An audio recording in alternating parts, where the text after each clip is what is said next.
Alright, the old man here again. I'm going to do this suspension testing a little differently. I'm going to do it one more time here.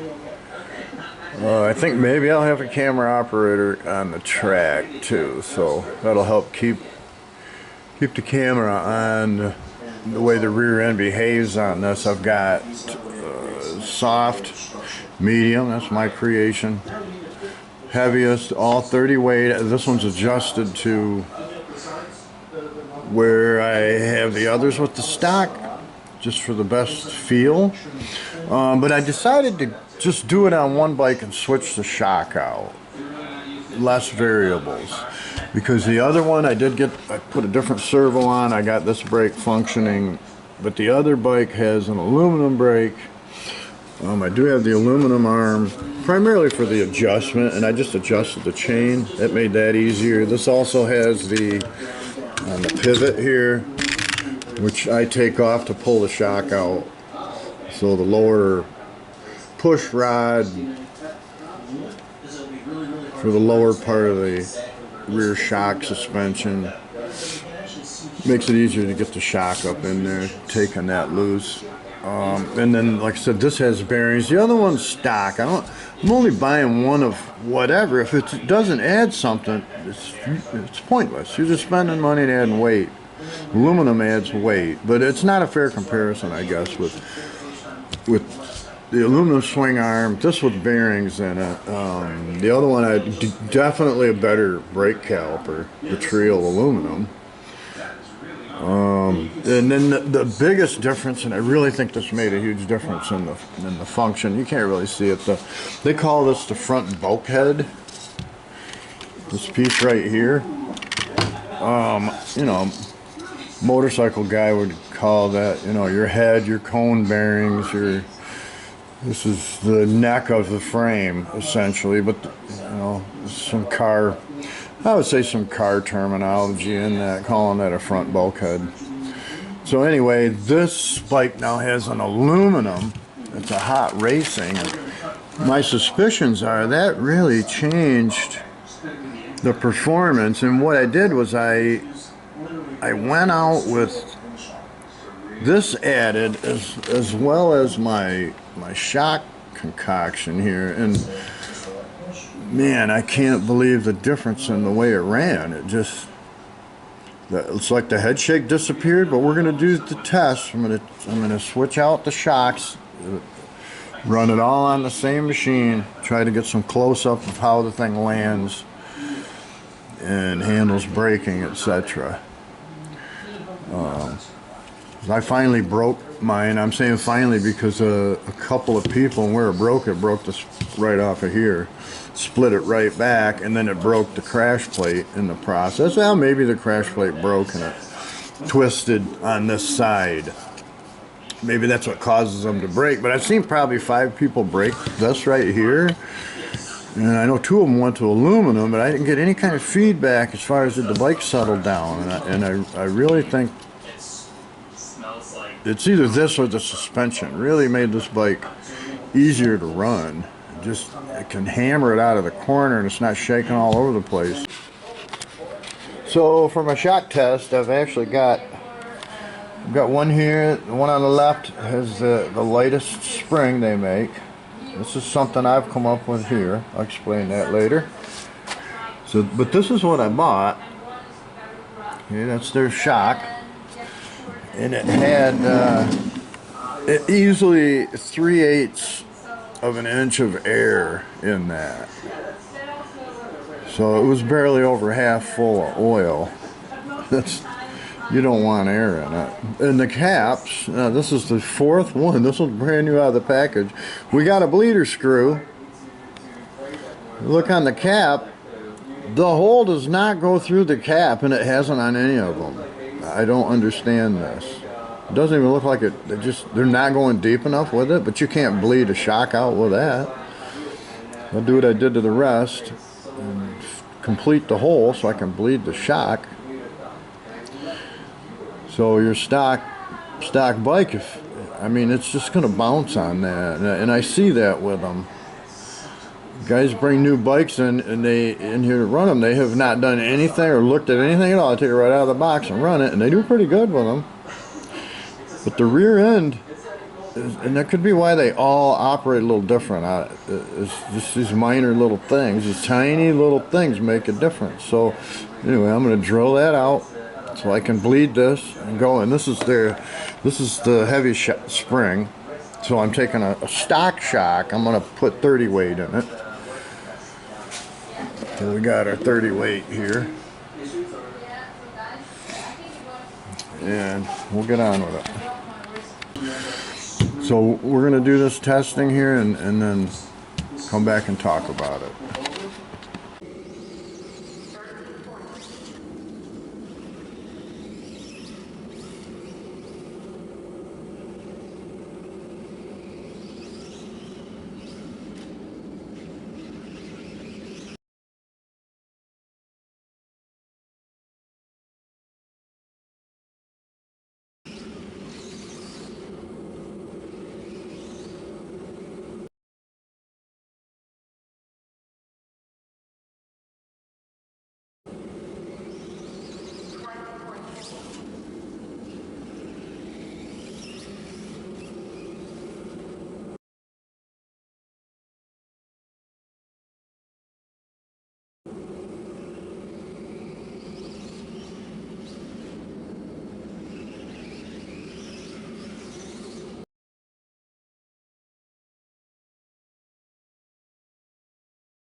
Well, I have come to a conclusion myself with this.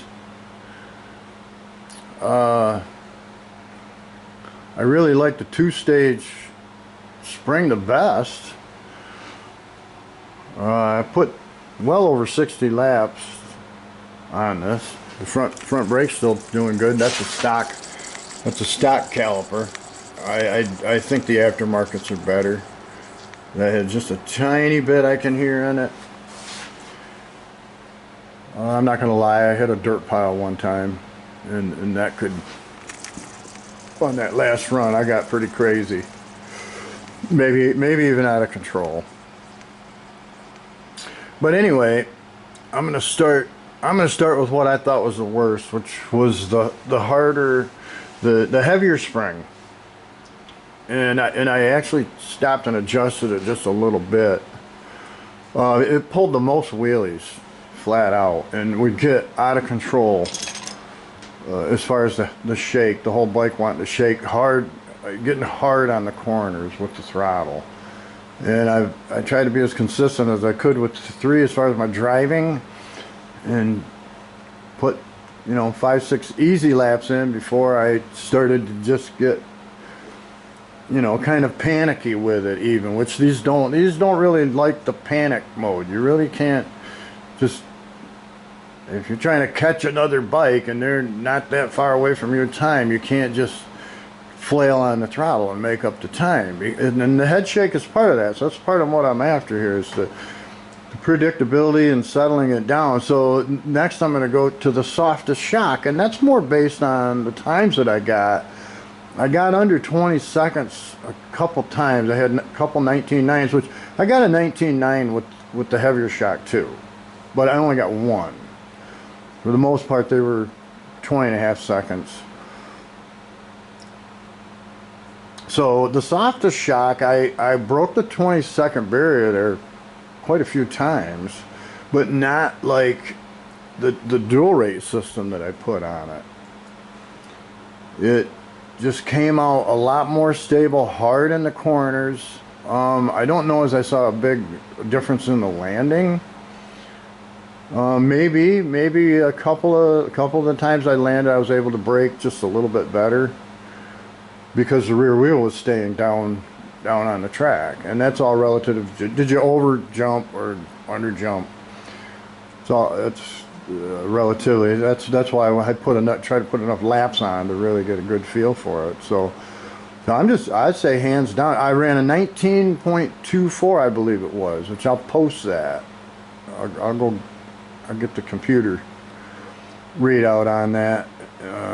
With a let's see, the other day when I ran this bike just like this, without the aluminum bulkhead, the front bulkhead, because this has the aluminum front bulkhead, I was running, I think 19.7 was where this was hitting.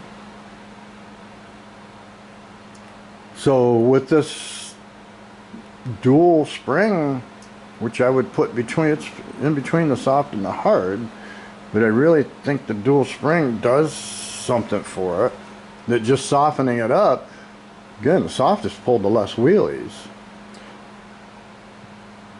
but this set the faster times. So my top 5 were under 20 seconds, and I had a top 10, I think it was 19:08, and the best I did the other day was I think it was a 19.6 for a top 10. I had a little bit better on my top 5, but so now I'm talking about a top 10 with a 19.08. I don't remember the 15 lap sequence, but well, there you have it. Other than I did land on the front wheel several different times, and I do think the aluminum front bulkhead adds some stability when you're coming down on that front wheel, and again, that's a big problem with these. You land on the front wheel, and I've seen them shake so furiously, you'd think a dog got himself a cat and was just going to shake it apart or something. I mean, it's hard to describe crazy kind of shake they get into. And I think I've really settled that down between, yeah, the front aluminum piece, and I don't see a big value in adding a lot of aluminum.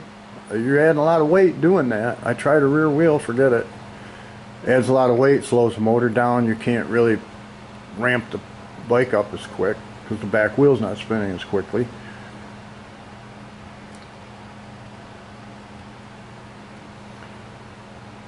So I'll say it again, if you're Losi Pro Moto, and keep tapping the throttle.